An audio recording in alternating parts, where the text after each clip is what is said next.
ആകാശവാണി.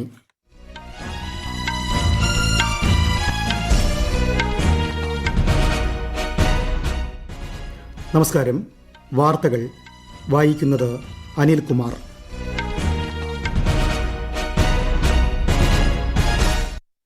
പ്രധാന വാർത്തകൾ.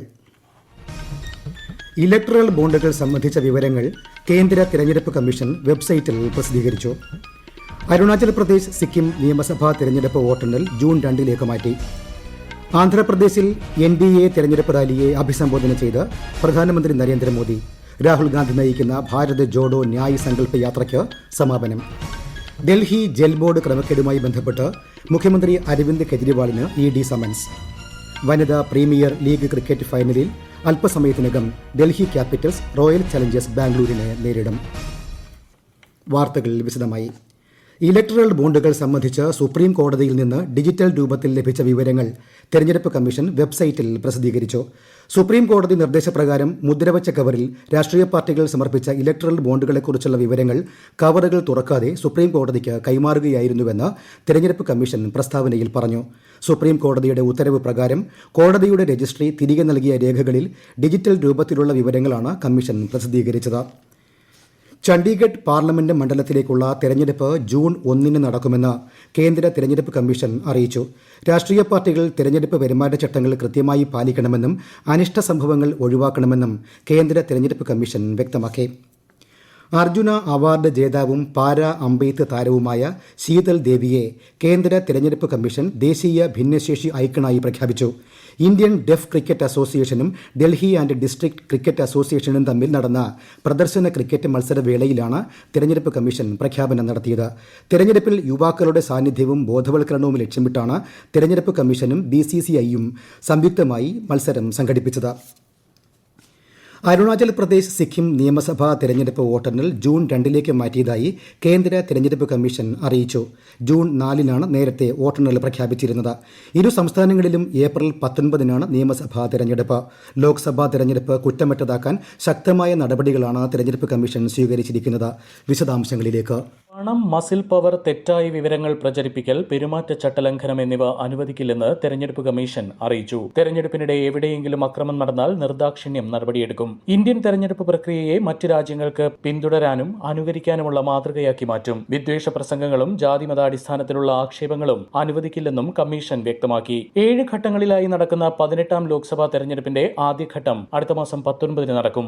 ജൂൺ 4 വോട്ടെണ്ണൽ. ഇത്തവണ രാജ്യത്ത് സമ്മതിദാനാവകാശം വിനിയോഗിക്കുക 97 കോടി വോട്ടർമാരാണ്. ഇതിൽ 1.82 കോടി പേർ കന്നി വോട്ടർമാരാണ്. കേരളത്തിലും പ്രചാരണം ചൂടുപിടിച്ചു. തെരഞ്ഞെടുപ്പിന്റെ 2ാം ഘട്ടത്തിൽ ഏപ്രിൽ 26 കേരളം വിധിയെഴുതുന്നത്. ഈ മാസം 28 കേരളത്തിൽ തെരഞ്ഞെടുപ്പ് വിജ്ഞാപനം പുറപ്പെടുവിക്കും. News desk, Akashvani.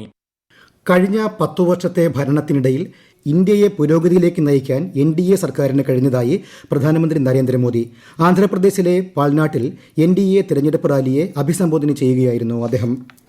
BJPയുടെ തിരഞ്ഞെടുപ്പ് പ്രചാരണത്തിനായി പ്രധാനമന്ത്രി നരേന്ദ്രമോദി മറ്റന്നാൾ വീണ്ടും കേരളത്തിലെത്തും. പാലക്കാട് നഗരത്തിൽ പ്രധാനമന്ത്രി റോഡ് ഷോ നടത്തും. ലോക്സഭാ തിരഞ്ഞെടുപ്പിൽ കേരളത്തിലും NDA മികച്ച മുന്നേറ്റം നടത്തുമെന്ന് BJP സംസ്ഥാന പ്രഭാരി പ്രകാശ് ജാവ്ദേക്കർ. UDF, LDF മുന്നണികളെ മലയാളികൾ പുറന്തള്ളും. പുരോഗമനവും വികസനവും മുൻനിർത്തിയാണ് BJP തിരഞ്ഞെടുപ്പിനെ നേരിടുന്നതെന്നും അദ്ദേഹം പറഞ്ഞു. 2024 ലോക്സഭാ തിരഞ്ഞെടുപ്പ് 2 വ്യത്യസ്ത ആദർശങ്ങൾ തമ്മിലുള്ള പോരാട്ടമാണെന്ന് കോൺഗ്രസ് നേതാവ് രാഹുൽ ഗാന്ധി. ഭാരത് ജോഡോ ന്യായ് സങ്കല്പ് യാത്രയുടെ ഭാഗമായി ദക്ഷിണ മുംബൈയിൽ നടന്ന യോഗത്തിൽ സംസാരിക്കുകയായിരുന്നു അദ്ദേഹം. കോൺഗ്രസ് നേതാവ് രാഹുൽ ഗാന്ധിയുടെ ഭാരത് ജോഡോ ന്യായ് സങ്കല്പ് യാത്ര സമാപിച്ചു. മുംബൈയിലെ ശിവാജി പാർക്കിൽ നടന്ന സമാപന സമ്മേളനത്തിൽ INDI സഖ്യത്തിലെ പ്രമുഖ നേതാക്കൾ പങ്കെടുത്തു. മണിപ്പൂരിൽ നിന്ന് ജനുവരി 14 ആരംഭിച്ച യാത്ര 15 സംസ്ഥാനങ്ങളിലൂടെയാണ് കടന്നുപോയത്. അടുത്തയാഴ്ചയോടെ വയനാട്ടിലെത്തുന്ന രാഹുൽ ഗാന്ധിക്ക് വമ്പൻ വരവേൽപ്പൊരുക്കാനാണ് UDF നീക്കം. UDFനും BJPക്കുമെതിരെ പഴുതടച്ച പ്രചാരണത്തിന് ഒരുങ്ങുകയാണ് LDF. ഡൽഹി ജൽ ബോർഡ് ക്രമക്കേടുമായി ബന്ധപ്പെട്ട കള്ളപ്പണം വെളുപ്പിക്കൽ കേസിൽ ഡൽഹി മുഖ്യമന്ത്രി അരവിന്ദ് കെജ്രിവാളിന് എൻഫോഴ്സ്മെന്റ് ഡയറക്ടറേറ്റിന്റെ സമൻസ്. നാളെ അന്വേഷണ ഏജൻസിക്ക് മുമ്പാകെ ഹാജരാകാനാണ് നിർദ്ദേശം. കള്ളപ്പണം വെളുപ്പിക്കൽ നിരോധന നിയമപ്രകാരം കെജ്രിവാളിനെതിരായ 2ാമത്തെ കേസാണിത്. ഡൽഹി ഗവൺമെന്റ് നൽകിയ കരാറുമായി ബന്ധപ്പെട്ട് ലഭിച്ച കൈക്കൂലി ആം ആദ്മി പാർട്ടിക്ക് സംഭാവനയായി നൽകിയതായാണ് EDയുടെ ആരോപണം. ഈ വാർത്തകൾ ആകാശവാണിയിൽ നിന്ന്. ആകാശവാണി വാർത്തകളും വാർത്താധിഷ്ഠിത പരിപാടികളും all India radio news Thiruvananthapuram എന്ന യൂട്യൂബ് ചാനലിൽ ലഭ്യമാണ്. കൂടുതൽ വാർത്തകൾക്കായി @all India radio news Thiruvananthapuram എന്ന ഫേസ്ബുക്ക് പേജും @AER_News_TVM എന്ന എക്സ് ഹാൻഡിലും സന്ദർശിക്കാം.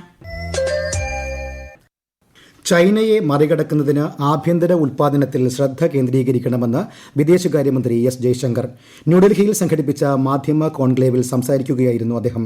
ചൈനയ്ക്കൊപ്പം നിൽക്കാൻ സജ്ജമായ സമ്പദ്വ്യവസ്ഥ രാജ്യത്തിനാവശ്യമാണെന്നും ശ്രീ ജയശങ്കർ വ്യക്തമാക്കി. പൂനെ ISIS മൊഡ്യൂൾ കേസുമായി ബന്ധപ്പെട്ട പാർപ്പിടങ്ങളും ഫ്ളാറ്റുകളും ഉൾപ്പെടെ 4 സ്ഥാവര സ്വത്തുക്കൾ ദേശീയ അന്വേഷണ ഏജൻസി കണ്ടുകെട്ടിയ സ്വത്തുക്കൾക്ക് കേസിലുൾപ്പെട്ട പ്രതികളുമായി ബന്ധമുള്ളതായി NIA പ്രസ്താവനയിൽ പറഞ്ഞു. സ്ഫോടക വസ്തുക്കളുടെ നിർമ്മാണത്തിനും ഭീകരവാദ പ്രവർത്തനങ്ങളുടെ പരിശീലനത്തിനും ആസൂത്രണത്തിനും വേണ്ടിയാണ് ഇവ ഉപയോഗിച്ചിരുന്നതെന്ന് NIA വ്യക്തമാക്കി. മഹാരാഷ്ട്ര, ഗുജറാത്ത് ഉൾപ്പെടെ രാജ്യത്തിന്റെ വിവിധ ഭാഗങ്ങളിൽ ആക്രമണം നടത്താനുള്ള ഗൂഢാലോചനയുമായി ബന്ധപ്പെട്ടതാണ് ഈ കേസെന്നും NIA പറഞ്ഞു. കടൽ കൊള്ളക്കാർ ബന്ദികളാക്കിയ 17 കപ്പൽ ജീവനക്കാരെ രക്ഷപ്പെടുത്തി ഇന്ത്യൻ നാവികസേന. 35 കടൽ കൊള്ളക്കാരെ പിടികൂടുകയും ചെയ്തു. കഴിഞ്ഞ വർഷം ഡിസംബറിൽ യമനിലെ സൊഗോത്ര ദ്വീപിന് സമീപം മാൾട്ടീസിൽ രജിസ്റ്റർ ചെയ്ത MV റൂൺ എന്ന ചരക്ക് കപ്പലിലെ ജീവനക്കാരെയാണ് നാവികസേന മോചിപ്പിച്ചത്. രാഷ്ട്രീയ സ്വയം സേവക് സംഘിന്റെ സർക്കാര്യവാഹായി ദത്താത്രേയ ഹോസാബാലെ തിരഞ്ഞെടുക്കപ്പെട്ടു. നാഗ്പൂരിൽ നടന്ന അഖില ഭാരതീയ പ്രതിനിധി സഭയിൽ 3 വർഷക്കാലത്തേക്കാണ് ശ്രീ ഹൊസബാലയ്ക്ക് ചുമതല നൽകിയത്. അമേരിക്കയുമായുള്ള സൈനിക കരാർ നൈജർ അടിയന്തരമായി നിർത്തിവച്ചു. അമേരിക്കയിലെ ഉന്നത ഉദ്യോഗസ്ഥ സംഘം ജനാധിപത്യ പരിവർത്തനത്തെക്കുറിച്ചുള്ള ചർച്ചകൾക്കായി പശ്ചിമാഫ്രിക്കൻ രാജ്യമായ നൈജർ സന്ദർശിച്ചതിന് പിന്നാലെയാണ് നടപടി. US സംഘം നയതന്ത്ര പ്രോട്ടോകോൾ പാലിച്ചിട്ടില്ലെന്നും പ്രതിനിധി സംഘത്തിന്റെ ഘടനയെക്കുറിച്ചോ എത്തിച്ചേരുന്ന തീയതിയെക്കുറിച്ചോ കാര്യപരിപാടികളെക്കുറിച്ചോ അറിയിച്ചിട്ടില്ലെന്നും നൈജർ വ്യക്തമാക്കി. പടിഞ്ഞാറൻ വടക്കൻ ആഫ്രിക്കയിലെ US പ്രവർത്തനങ്ങളുടെ കേന്ദ്രമാണ് നൈജർ. അമേരിക്ക വൻ തുക ചെലവഴിച്ച് അവിടെ നിർമ്മിച്ച വ്യോമത്താവളം പട്ടാളം ഏറ്റെടുത്തത് അട്ടിമറിയാണെന്ന് അമേരിക്ക നേരത്തെ പ്രഖ്യാപിച്ചിരുന്നു. അഫ്ഗാനിസ്ഥാനിൽ മോട്ടോർ ബൈക്കിലും എണ്ണ ടാങ്കറിലും ബസ് ഇടിച്ചുണ്ടായ അപകടത്തിൽ 21 മരണം, 38 പേർക്ക് പരിക്ക്. ഹെറാത്ത് കന്ദഹാർ പാതയിൽ ഹെൽമന്ദ് പ്രവിശ്യയിൽ ഇന്ന് രാവിലെയാണ് അപകടമുണ്ടായത്. സംഭവത്തിൽ വാഹനങ്ങൾക്ക് തീപിടിക്കുകയും കത്തിനശിക്കുകയും ചെയ്തു. ഭീമൻ പാണ്ഡകളുടെയും മറ്റ് അപൂർവ ജീവജാലങ്ങളുടെയും ആവാസ വ്യവസ്ഥയ്ക്ക് ഭീഷണിയായി ചൈനയിൽ വൻ കാട്ടുതീ. സിച്ചുവാൻ ഉൾനാടൻ പ്രവിശ്യയിലാണ് തീപിടുത്തമുണ്ടായത്. 11 ഗ്രാമങ്ങളിൽ നാശനഷ്ടം റിപ്പോർട്ട് ചെയ്തു. 3000-ലധികം പേരെ പ്രദേശത്ത് നിന്ന് ഒഴിപ്പിച്ചു. ആളപായം സ്ഥിരീകരിച്ചിട്ടില്ലെന്നും ചൈനയിലെ ഔദ്യോഗിക മാധ്യമങ്ങൾ റിപ്പോർട്ട് ചെയ്തു. വനിതാ പ്രീമിയർ ലീഗ് ക്രിക്കറ്റ് ഫൈനൽ പോരാട്ടത്തിന് തുടക്കമായി. ഡൽഹി അരുൺ ജെയ്റ്റ്ലി സ്റ്റേഡിയത്തിൽ നടക്കുന്ന മത്സരത്തിൽ ഡൽഹി ക്യാപിറ്റൽസും റോയൽ ചലഞ്ചേഴ്സ് ബാംഗ്ലൂരുമാണ് ഏറ്റുമുട്ടുന്നത്. 10,000 മീറ്റർ ഓട്ടത്തിൽ 16 വർഷം പഴക്കമുള്ള ദേശീയ റെക്കോർഡ് തിരുത്തി ഇന്ത്യൻ കായിക താരം ഗുൽവീർ സിംഗ്. കാലിഫോർണിയയിൽ നടന്ന മത്സരത്തിൽ 2ാം സ്ഥാനവും ഈ 25-കാരൻ സ്വന്തമാക്കി. അതേസമയം 10,000 മീറ്ററിൽ 27 മിനിറ്റിൽ താഴെ സമയത്തിൽ പിന്നിടാൻ കഴിയാത്തതിനാൽ ഗുൽവീർ സിംഗിന് ഒളിമ്പിക്സ് യോഗ്യത നേടാനായില്ല. കൊച്ചി സിമതോൺ അൾട്രാ നീന്തൽ മത്സരങ്ങൾ അടുത്ത മാസം 21-ന് ഇന്ത്യൻ നദികളിലെ ഏറ്റവും നീന്തൽ മത്സരമായ സ്വിമിതോണിൽ 700-ലധികം പേർ പങ്കെടുക്കും. എറണാകുളം ജില്ലാ ടൂറിസം പ്രൊമോഷൻ കൗൺസിലിന്റെയും ജില്ലാ ഭരണകൂടത്തിന്റെയും നേതൃത്വത്തിൽ പെരിയാറിലാണ് പരിപാടി നടക്കുന്നത്. ഇന്ത്യയിലെ വിവിധ സംസ്ഥാനങ്ങളിൽ നിന്നുള്ള നീന്തൽ താരങ്ങളെ കൂടാതെ വിദേശീയരും ഇതിൽ പങ്കെടുക്കും. പുഴകളും അതിലെ ജീവജാലങ്ങളെയും സംരക്ഷിക്കുക എന്ന ലക്ഷ്യത്തോടെയാണ് പരിപാടി നടത്തുന്നത്. പ്രധാന വാർത്തകൾ വീണ്ടും. ഇലക്ട്രൽ ബോണ്ടുകൾ സംബന്ധിച്ച വിവരങ്ങൾ കേന്ദ്ര തെരഞ്ഞെടുപ്പ് കമ്മീഷൻ വെബ്സൈറ്റിൽ പ്രസിദ്ധീകരിച്ചു. അരുണാചൽ പ്രദേശ് സിക്കിം നിയമസഭാ തെരഞ്ഞെടുപ്പ് വോട്ടെണ്ണൽ ജൂൺ 2-ലേക്ക് മാറ്റി. ആന്ധ്രാപ്രദേശിൽ NDA തെരഞ്ഞെടുപ്പ് റാലിയെ അഭിസംബോധന ചെയ്ത പ്രധാനമന്ത്രി നരേന്ദ്രമോദി. രാഹുൽ ഗാന്ധി നയിക്കുന്ന ഭാരത് ജോഡോ ന്യായ് സങ്കല്പ യാത്രയ്ക്ക് സമാപനം. ഡൽഹി ജൽ ബോർഡ് ക്രമക്കേടുമായി ബന്ധപ്പെട്ട് മുഖ്യമന്ത്രി അരവിന്ദ് കെജ്രിവാളിന് ED സമൻസ്. വനിതാ പ്രീമിയർ ലീഗ് ക്രിക്കറ്റ് ഫൈനലിൽ Delhi Capitals royal Challengers Bangalore മത്സരം പുരോഗമിക്കുന്നു. വാർത്തകൾ കഴിഞ്ഞു. അടുത്ത വാർത്താ പ്രക്ഷേപണം രാത്രി 8:35-ന്.